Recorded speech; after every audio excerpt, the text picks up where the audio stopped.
Hello everyone, today's Saturday, December 7th. Some say it is a forgotten day.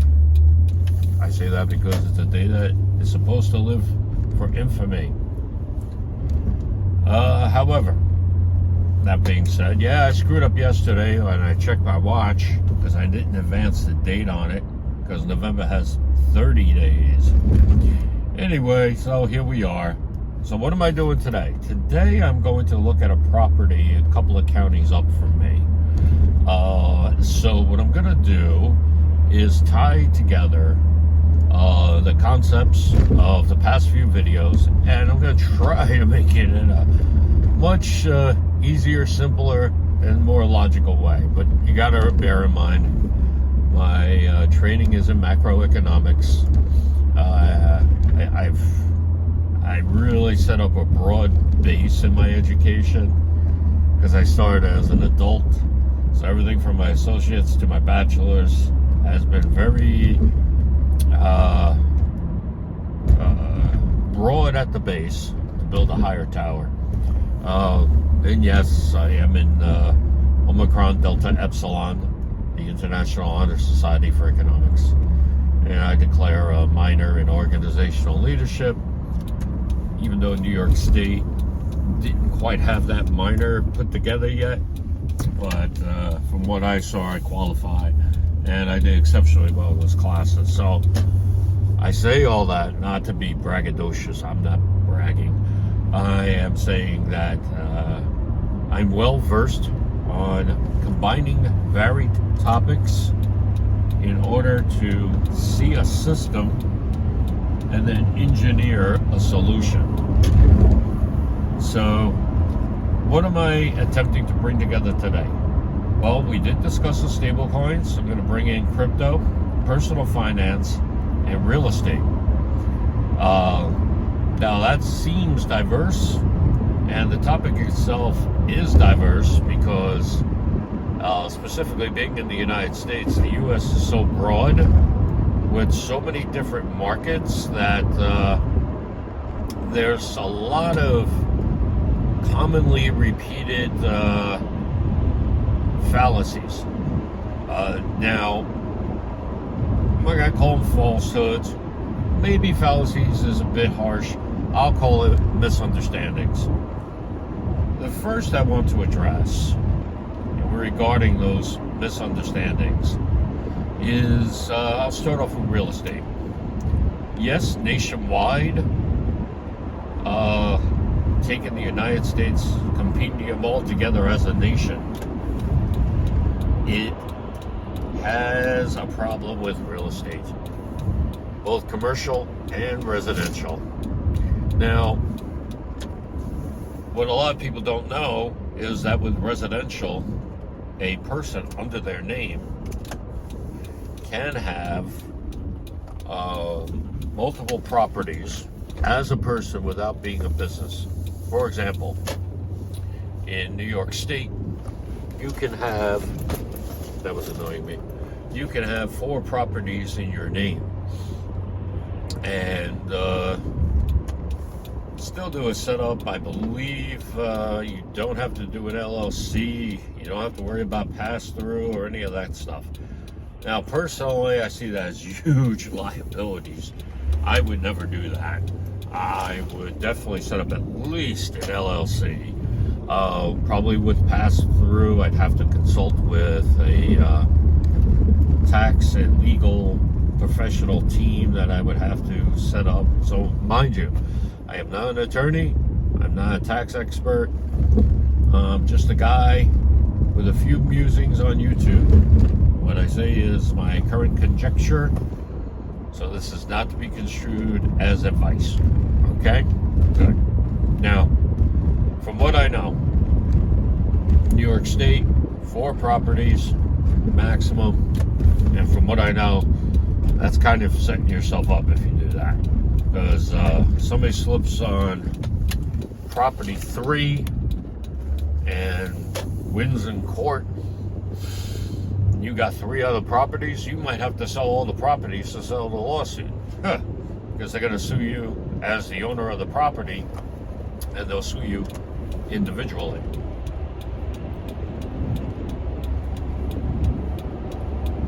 So you don't want that. You want a veil, a shield of, I hear a lot of people say each property should have its own LLC, and I would say that's probably true, but each LLC has to be super tight, because if you don't do all the different types of paperwork, it's not just one set of paperwork, there are multiple sets of paperwork with LLCs. If you don't do that right and have it nice and tight, you've pierced the veil, as they say. In other words, you've set yourself up for being sued and losing everything you have, regardless of the LLC.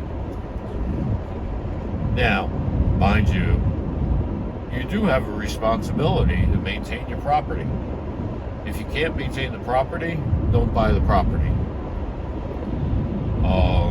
If you can't do what's required of you in being in a certain position, don't assume that position. Be it landlord, real estate owner, what have you. You got to be able to keep up on it. That being said, let's say you keep within your means, as they say. You buy a good property, keep up on it. Perhaps you leverage, buy another property, that type of thing. That's all great. Now that we've covered that, and specifically in my home state of New York, we've discussed that. Definitely look into your state's laws. Find out, why is this guy passing me on the right when there's road work ahead? How dumb is this clown? Oh my goodness gracious. Gotta get past this idiot. Anyway, sorry about that, ladies and gentlemen. Slow and steady may win the race, but if you're too slow and intellectually challenged, you've just created a dangerous situation for others. Anyway. Alright, you insist on passing me like you're some kind of king who owns the land. Go right ahead, you clown. What a clown. Anyway. Oh, that's a great example. You got to be considerate of other factors. Now, research the laws in your state, your LLC setups, understand jurisprudence in your area. There's a lot involved. So, as for me, I'm considering perhaps having one property in my name and having some type of corporation. You insist on passing me and now you slow down. Wow, what a clown.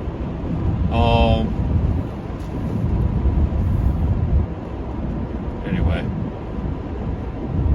Yes. Understand your jurisprudence, understand what those laws are, and just take it from there. This person's dangerous. He needs to go. Please leave. Oh, good, you're leaving. Bye. They can hit off the exit. Now, let's say you got all that set up, got one property in your name because you want something in your name, let's say, hypothetically speaking. There's some people have nothing in their names, especially the very wealthy, the famous, that type of thing. It depends the position you start off in, how you pre-plan your companies. Don't just start a company and then wing it after that. You got to pre-plan. Now, I remember before I started attending college and then going to university, I was very into IT, the Microsoft certifications, all that kind of stuff. And one thing that I took away, my takeaway, was that you have to pre-plan, and sometimes you have to pre-plan your pre-plan. And so that's a lot of planning. I really appreciated that, studying something from Microsoft that at the time was called System Center. What was it? Yeah, System Center Configuration Manager. Very interesting course to take, and perhaps that's why I ended up in economics and everything else, because I started to understand systems and how systems work. So set up your pre-plan your business, and if things are off, we'll say a bit on that, then pre-plan your pre-plan. Work on your pre-plan constantly. You know, they say sometimes you just have to execute your plan. Absolutely. But you have to have a plan to begin with, and that plan has to be solid. So let's say in your plan you can allow yourself, because let's say you're not going to be very rich, you're not going to be famous, so you can afford to have one thing in your name, and you can then buy a few properties underneath an LLC, a couple of LLCs with a very good veil on it, excellent tax considerations, all that type of thing. That all takes time. Time out of your day, time for pre-planning, time for preparation. It's a lot of time. Stuff like this isn't for the weak, ladies and gentlemen. You can't just have ding, magic fairy godmother come down and make everything easy. You got to work for it. There are no fairy godmothers. I sometimes interact with and work with people that really think it's just easy, and I'm like, no, it's not easy. This whole punish the rich mentality is for fools and children. Becoming wealthy takes a lot of work. Now, let's say you did all that, and you're now ready to start looking at properties, depending on your setup. Now you got to figure out what kind of properties you can do. What is your credit score, credit report, your business credit score, business credit report, because, you know, despite what they say, the vast majority of the time, at least, your business credit report comes from you as an officer of your company or corporation, your personal business credit, or your personal credit score and credit report. One feeds into the other. So now this is where we come to, it depends on what part of the country you're in. For example, if you, again, take the nation as a whole, draw it together, more often, well, officially speaking, it's cheaper to rent than to buy. That, to me, is inherently illogical, because no one is going to intentionally lose money. Now, on the flip side of that, it's better to lose less than to lose a lot. So you're gonna have people will be like, all right, the market says 1,000, it costs me 1,300, so I'd rather lose 300 than lose 1,300. Okay, that makes sense, but it's not gonna last. They're gonna get a tenant, the rent's gonna go up, because more than likely prices are never gonna come back down again. So as a renter, you're going to move around a lot. You're not going to have stability. Now, stability, for me at least, is a very important force, which is why I may have one property under my personal name. I don't know yet. More than likely so, but everyone's situation is different. That being said, in certain parts of the country, especially in my area, if you look at driving distance, for example, what I'm trying to say is your commute distance.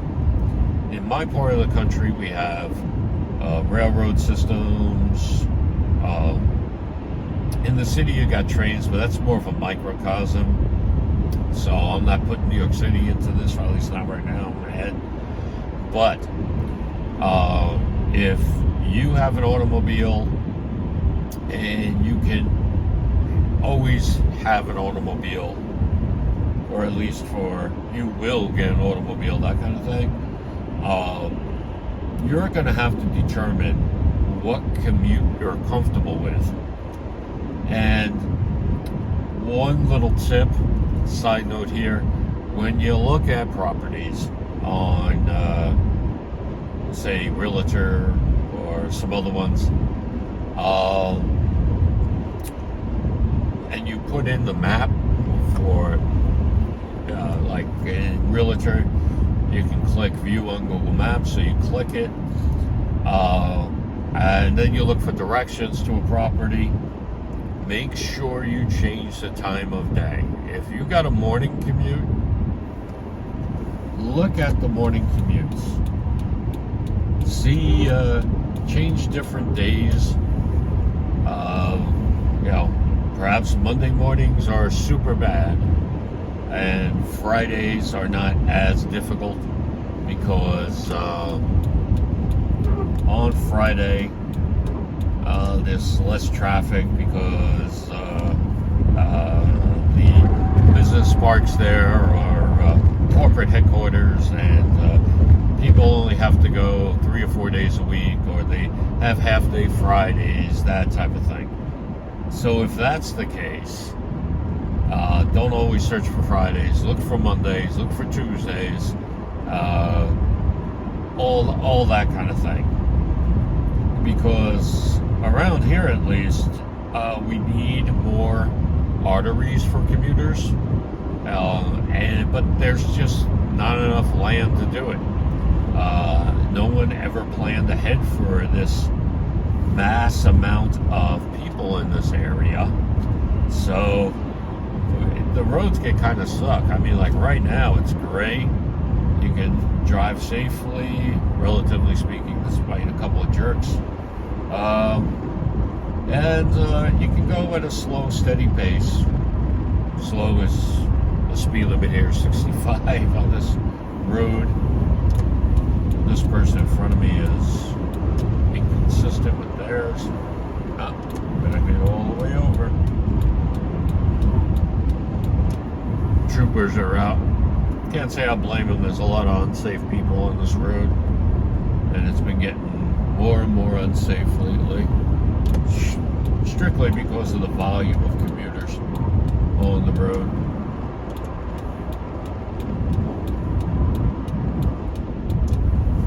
But look for little details like that, and then determine what you can do. Like for me, it's an hour and a half.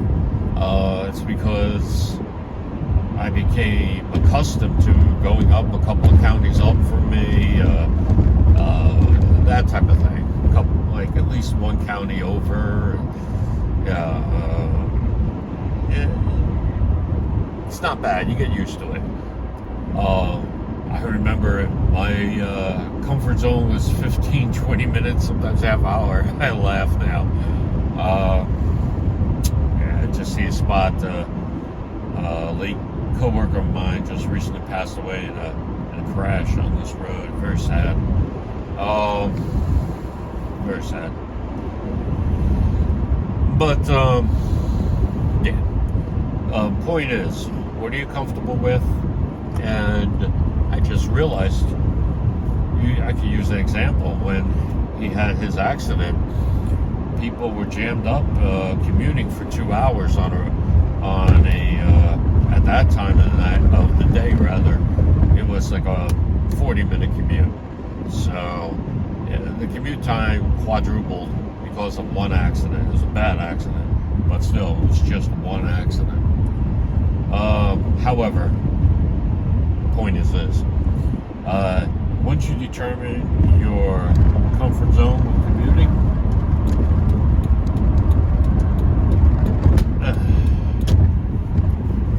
includes road conditions, which are sometimes pretty terrible. And meanwhile, I just had the tires rotated and checked, but still, it's not my tires, it's not my suspension, it's just the roads are crap.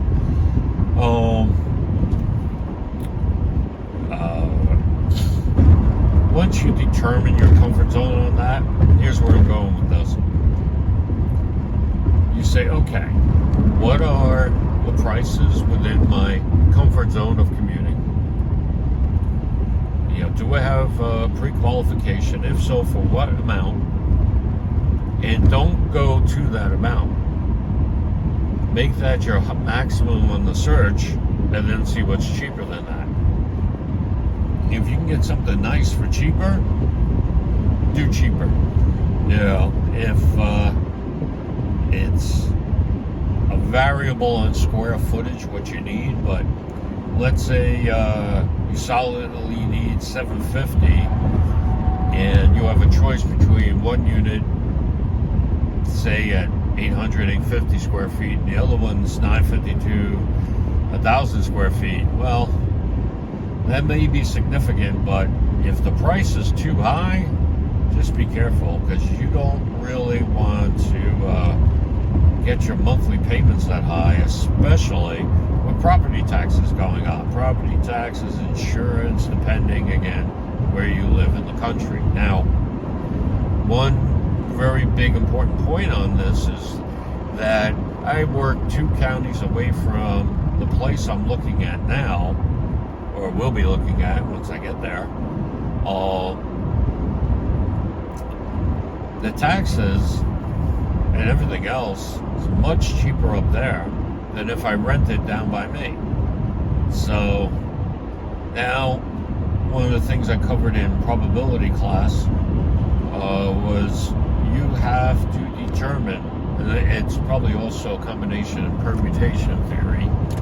Economists understand what I'm talking about with that. It's basically how you truly calculate the lottery.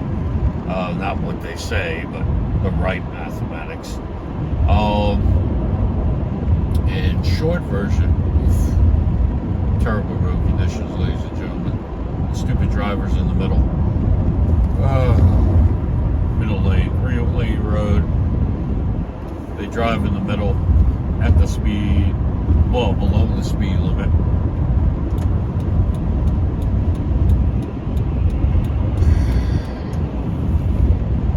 Anyway, so,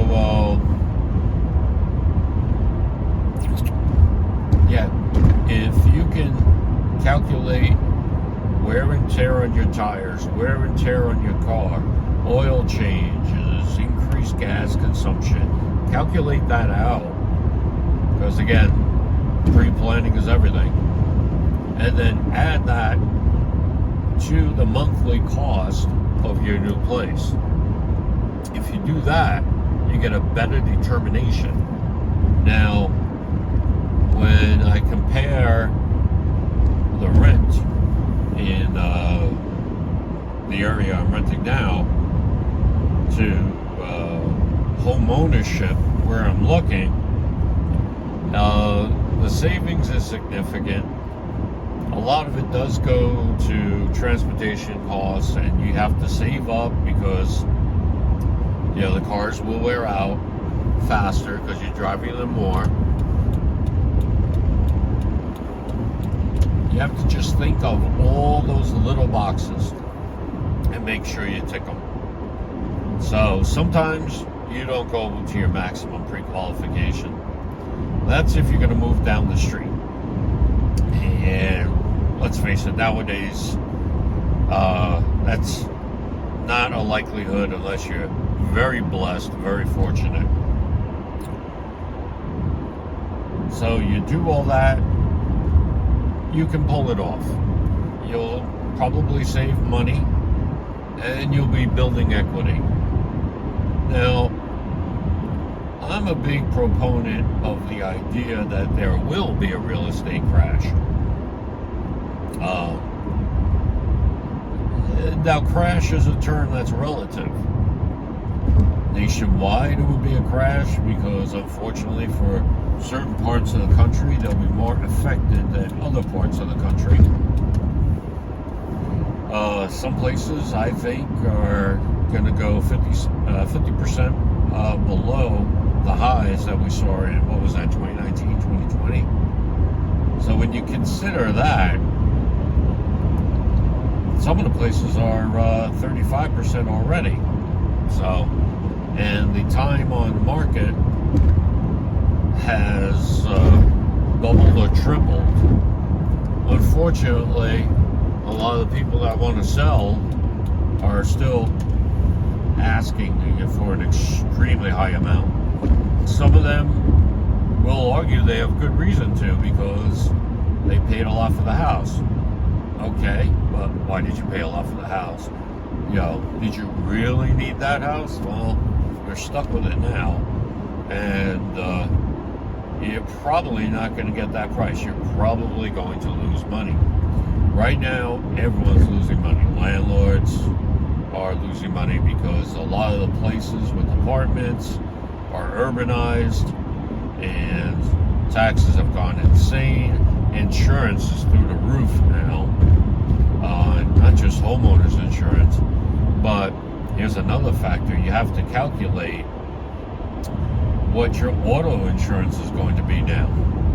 So if now your auto insurance is going to be higher because you're driving more, or you're moving to an area where the auto insurance is higher, that's another factor. So you got all these factors going on.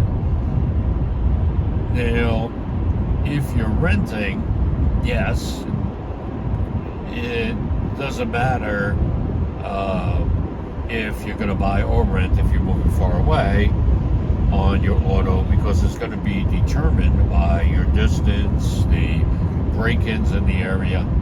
But if you're in a very urban area, you may have more auto break-ins. You may have more hit-and-run incidents, etc. So that's definitely a factor to consider. So that's part of the reason why certain insurance companies for certain types of insurance are raising rates. And don't forget, ladies and gentlemen, we're on the fiat currency system. So inflation never ends. It just keeps growing and growing and growing. By the very design of a fiat currency system with a Federal Reserve, you're always operating at a loss. You will never break even, let alone have a profit. It's just inherently flawed, because they're printing a dollar that our government is borrowing at interest. Well, how is that a dollar, ladies and gentlemen? It's not. This person's speeding in the middle lane. Oh, I got somebody over here. What a jerk. Good, thank you for slowing down, nice person. But there's another jerk there. So, point being, another one. Wow, inherently unsafe. Unbelievable. Anyway, ladies and gentlemen, so let's go middle. So we got an odd turn coming up.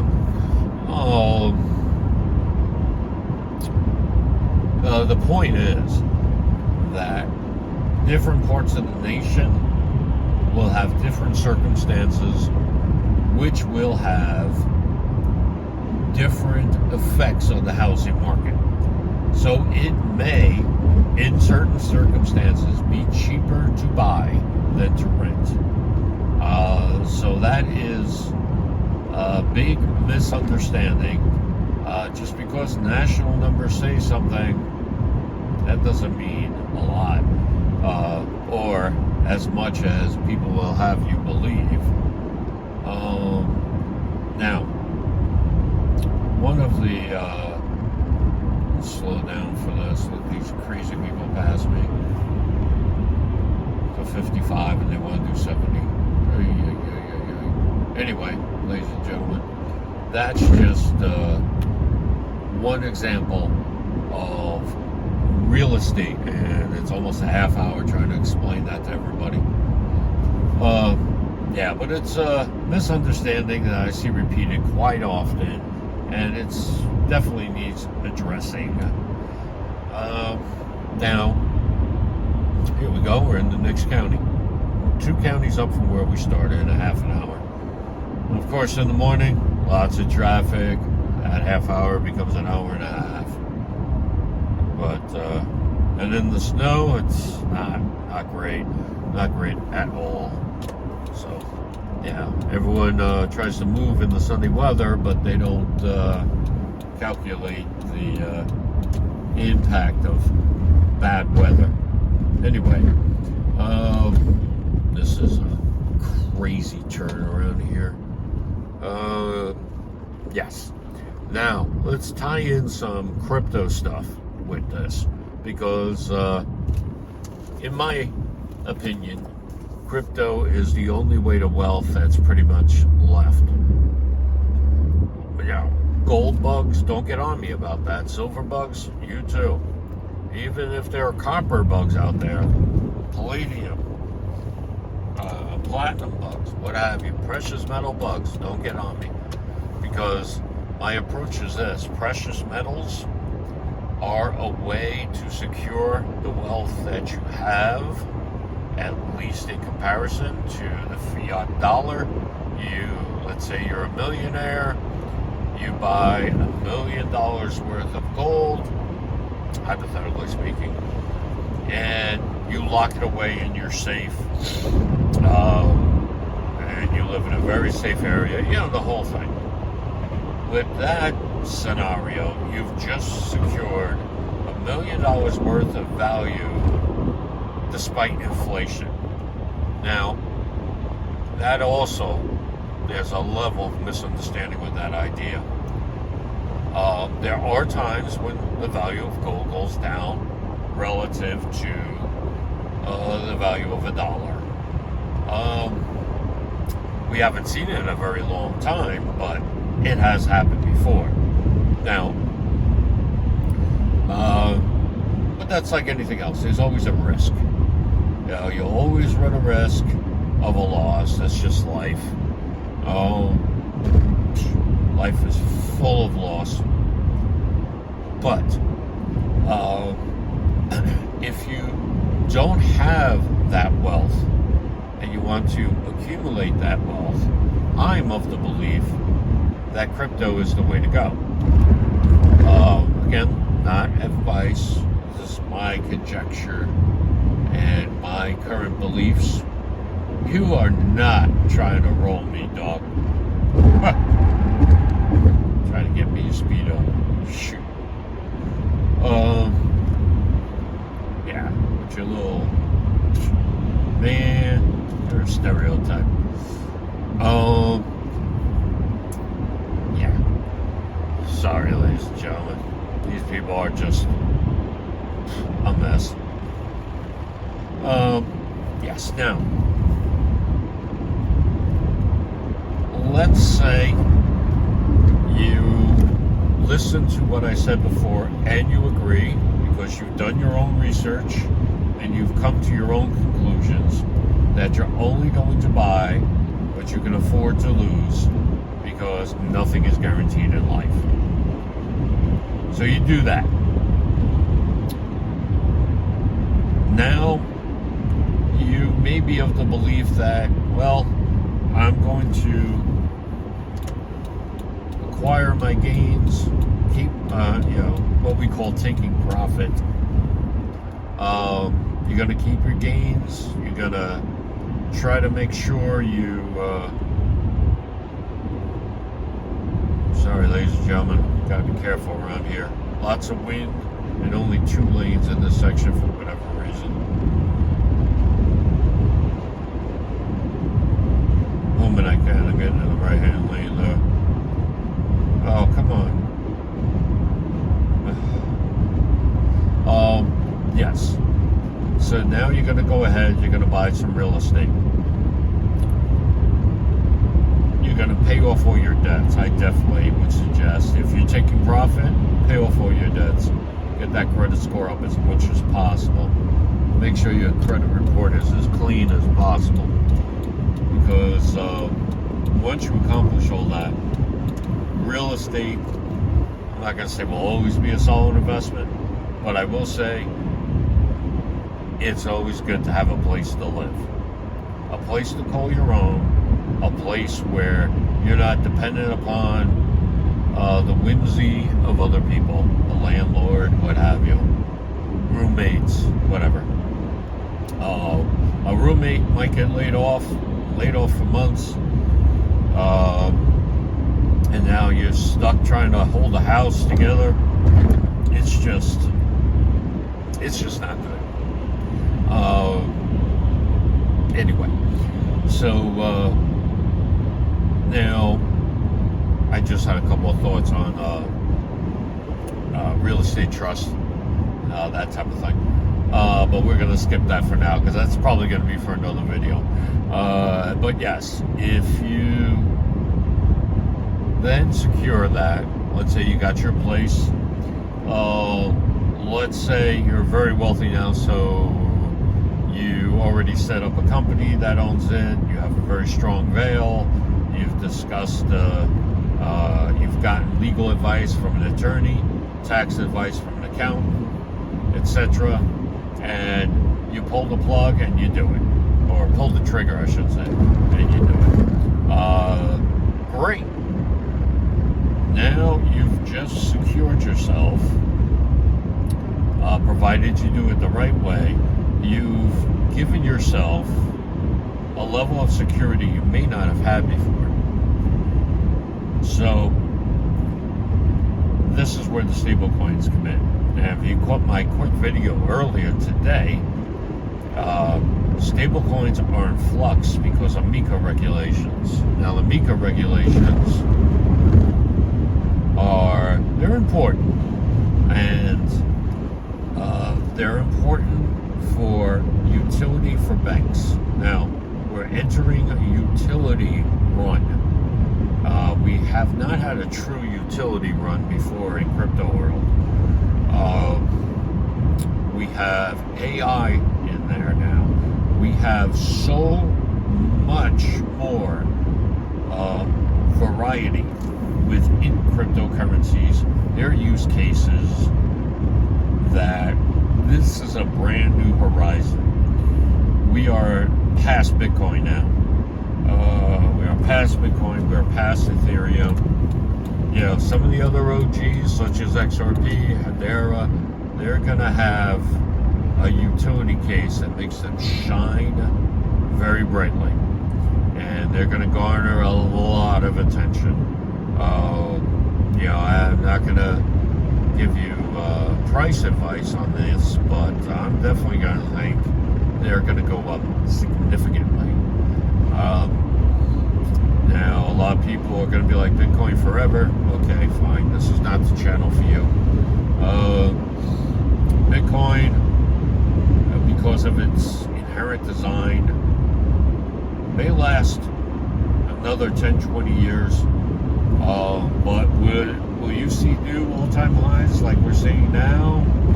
I really don't think so. Unless there's some new changes that come about. All right, good. The guy passed a big truck, and these lanes are tight, so and it's very windy.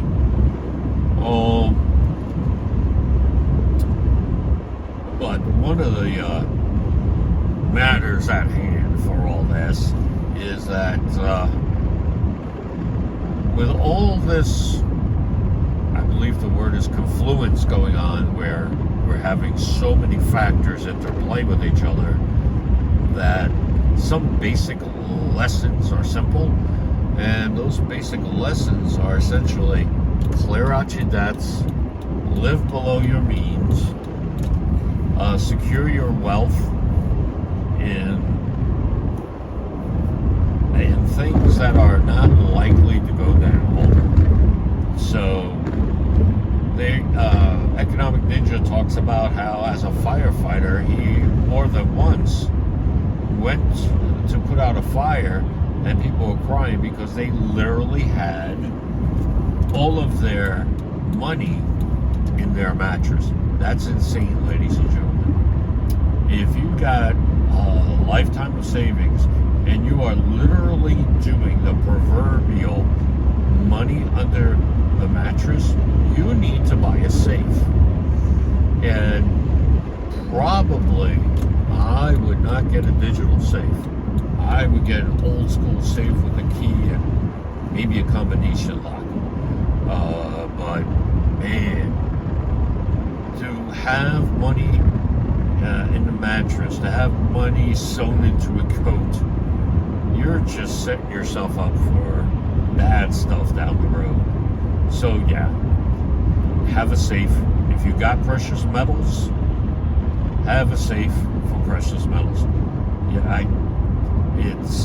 I can't understand people that are smart enough to protect their investments by having physical assets, but don't protect those physical assets. You know, if you have so much that you have a variety of precious metals, you have a variety of cold wallets, sincerely, what you need to do is have multiple fireproof safes, or at least fire resistant. I don't know if anything's truly fireproof. And bolt them into the flooring. I mean, you know, the flooring, the everything. You know, flood proof. That's the other thing. Fire, flood. I remember as a mover in the old Victorian house, I had to move the safe out of the attic, and since I was the smallest of the guys, these guys were huge. I had to take the safe down in this it's either a Tudor or a Victorian, one of the two, and it was tight stairwells and everything else. I literally heard something pop in my arm. I mean, it was oof. But it was bolted into the floor. It was in a secure area, and everything done the right way. So, point being that you gotta secure your assets, not just digitally by putting them in a cold storage wallet, but have that fire resistant, water resistant, theft resistant safe, and a few of them. Don't stuff it all into one thing. That would be crazy, in my opinion. Have a few. So yeah, tying into the digital stable coins. What stable coins can we use now? Well, I was watching Rich on Common Sense Crypto, and I've been catching his videos later and later. This one was now about a day ago, and he showed, I believe it was Coinbase, and how Coinbase wasn't going to have, of course, Tether, but they mentioned Paxos, they mentioned DAI. I never thought I'd hear DAI like being just totally disregarded like this, because DAI was like the go-to for the decentralized community for years. Yeah, there was the people call it the DAI hack. It was like this whole technical thing, but still, DAI was well respected. And the founder of DAI was originally Psy. He died, and well, I'm just going to stop there and suggest you research it yourself. But yes,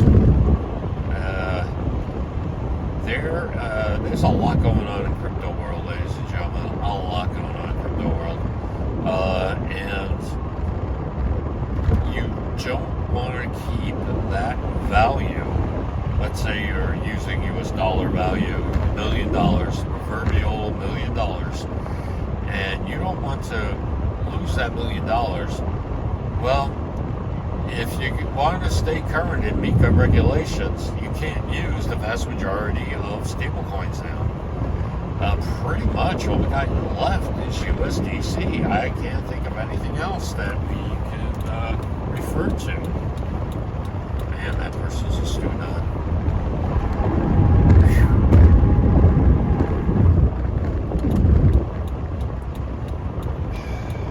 Oh my goodness gracious.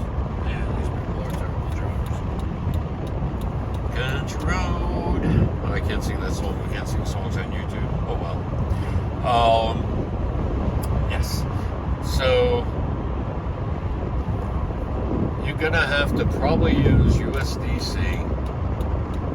Now, I don't know what is going to protect tokenized gold, ladies and gentlemen. Tokenized gold is an interesting concept. So I'm a believer, if you can do a gold bar, by all means do a gold bar, silver bar, or precious metal of your choice. Be very careful with your stablecoin selections. You just got to be really mindful of a whole bunch of stuff. And you know, if you're going to take profits, and you know, I understand the arguments from both sides. Have a bag that you just ride it all out, whether it's ups and downs, highs and lows, plateaus, whatever, you just ride it out. But also have your bag for taking profit if you believe in doing that. It all depends. It's all up to you in that case, what you want to do. Yeah, well, I haven't driven this exit in many years. My late best friend lived around here, and probably got a property very close to where he lived, and it's just the level of irony in all this is astounding to me. Yeah, so secure your wealth, have assets, secure your assets. Secure your devices that you hold your assets in. Buy safes. You know, be wary. I heard a rumor. You always hear a ton of rumors, you know, in finance world. And the one that I'm thinking of is, I heard people alluding to not having certain digital safes because they're connected to somewhere via GPS, and I don't know if that's true or not. I don't know if it can dial in. I don't know, but I would definitely suggest researching the matter. Why do I have another one right in my fucking ass? Pardon my language, I'm so sorry. Yeah. Please. Go ahead. Jackass.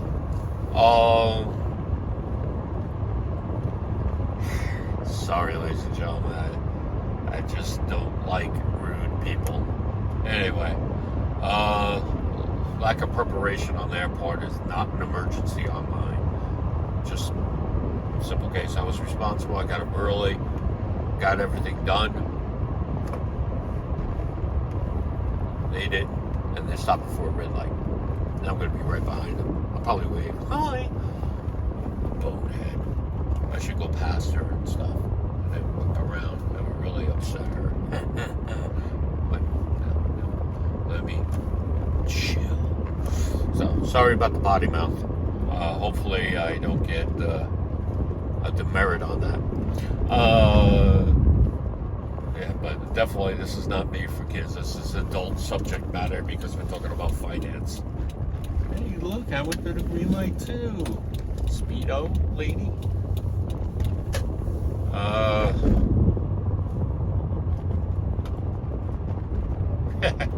And she pulls over anyway. What a clown. Yeah, now I got another jerk right behind here.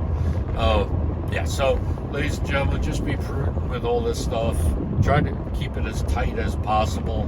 I just got the low battery warning. And just do your best. Yeah, but just be wary. There are many forces out there, not necessarily all bad, not necessarily all good. Just got to be careful and prudent.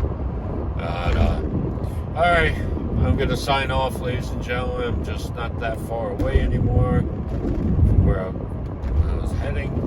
Goodness, these people drive like lunatics around here. I forgot how bad they drive around here. Anyway, been a pleasure. Thank you for spending your time with me this afternoon. And if I get anything else noteworthy, that's a new traffic light, I think. If I get anything else noteworthy, I'll communicate to you. I'll buy gas. Yeah, let me buy some gas. All right, later. Peace, love, and puppy dog tails.